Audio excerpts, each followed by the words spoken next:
I arrived home to the hugs and kisses of my parents and all my friends, and everything was beautiful. But then you have to pick up the pieces. You have to go to work. You have to find work. A hate mail came in saying that I was a traitor, that while our boys were dying in Korea, you were over there behind the Iron Curtain helping that. My teacher said that I was her favorite student, and how could I betray America? I became very depressed, and I began to take long walks. Couldn't find a job, because every time they asked, well, what have you been doing for the last 5 or 6 years? I would not lie to them. I'd say I was in the Soviet Union, I was a teacher, I was a coach. And they would say, well, don't call us, you know. You don't have to call us. We'll get a hold of you if we need you. And while I'm walking, one day a man passed me by and then came back. And he said, aren't you Tom Moradian? I said, yes.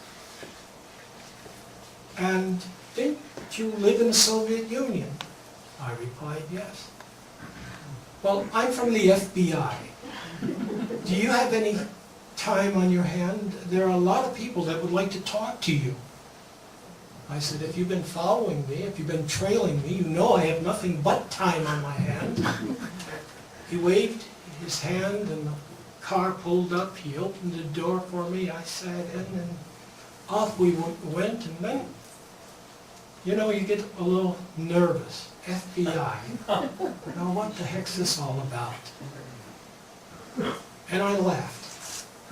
And he said, do you want to share this laugh with me? I said, well, sure. For a moment there, I thought I was back in the Soviet Union. He said, no, Tommy, don't worry, we just want to talk to you. So we went to the director's office in Detroit, and we spent about an hour exchanging greetings and everything, and then the director said, you know, Tom, there are people in Washington that would like to talk to you. Washington. Yes. Would you like to go to Washington? I immediately told him that I had no finances, I wouldn't go. That's how naive I was. He said, don't worry, we will finance your trip. You know, you people paid for that trip. It was a good one, up to a point. So they housed me in the Mayflower Hotel. First day, after, you know, simple questions, came the lie detector test. Who are you? What are you? I don't know. There must have been a movie here, The Manchurian Candidate. They thought maybe somebody was going to push a button and I was going to blow up Washington or something. As if the mother did not know who the son was. They wanted to make sure. They wanted to make sure I was the person that went over and came back. So they started to question me. After lie detector tests, there were other tests. And then they would throw photos up on a wall. Do you know where this place is? Yeah, that's Baku. That building, that's the KGB building. Well, how do you know? Well, I had been arrested so many times, I knew those buildings by heart. At one time, I could tell you every station from Yerevan to Leningrad. At night, because of the accents and everything. Anyway, I got so sick of the CIA or the FBI or whatever you want to call it, that on the last day that I was there, and that was 2 weeks later, we went into a darkened room. There was a curtain. There was a chair on one side and there was a chair for me. And this person on the other side asked, so you're Tom Borosovich? I said, yes, in Russian. He said, you know, the KGB wasn't going to let you free unless you're on a mission here. I said, what are you talking about? He says, come on, Tom, why are you here? And we started to argue, and I raised my voice like Armenians do when they really get angry. And I pulled back the curtain and I said, after a few Russian swear words, I did not betray my country, but you are Russian. You have betrayed your country. By then my handler came in, said, Tom, what's wrong? I said, I want to go home. And he said, we'll arrange that. But could we keep your Russian passport? I said, you can keep it. I'm not going anywhere. I have a letter here from the Washington. There's no signatures, but it's from the FBI, thanking me for my cooperation during my 2 weeks in Washington. I never wanted to communicate with them again.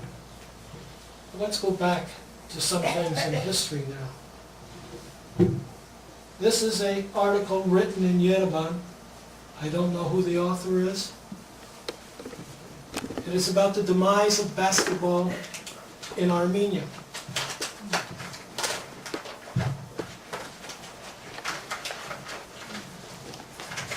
My contributions to the sport are duly noted. I don't care about that. Then it goes on, it says, we don't know how Tom managed to play ball with the KGB always encircling him. I don't even care about that. I do care about the next few paragraphs, and it's written. Anybody that can read Armenian can read this. But Tom was engaged to an Armenian girl who was heading for Ithaca, and they were about to get married, and she had a near-fatal crash. How would the KGB know this unless they had somebody constantly surveying what I was doing? And that is why I have friends now in Yerevan searching for my records, because I want to know what else they have in those records. And I hope to hear from them. And I hope I didn't depress you. I will stop now, and I will field questions from you. And if you don't have any questions, maybe, well, I can tell you what Fresno and Oakland and Glendale and LA and Chicago has. This is my, I think, 10th, 11th speech and talk, maybe 3 weeks. 3 weeks. So my voice is tired, but I would like to know how you think, what you think. Are there any questions, please? Yes, sir. Why did they let you come back? When did they let you? Why? Why did they let you come back? Were you applying to come back, or? From day one, I did not want, I think I can say for everybody in my building, from day one, we would, First hour. thank you, from the first hour, After we left Haifa. after we left Haifa, I can say that we all wanted to come back because what they had promised wasn't fulfilled. The disinformation spread by the Soviet, Russian and Soviet Armenian governments was completely false.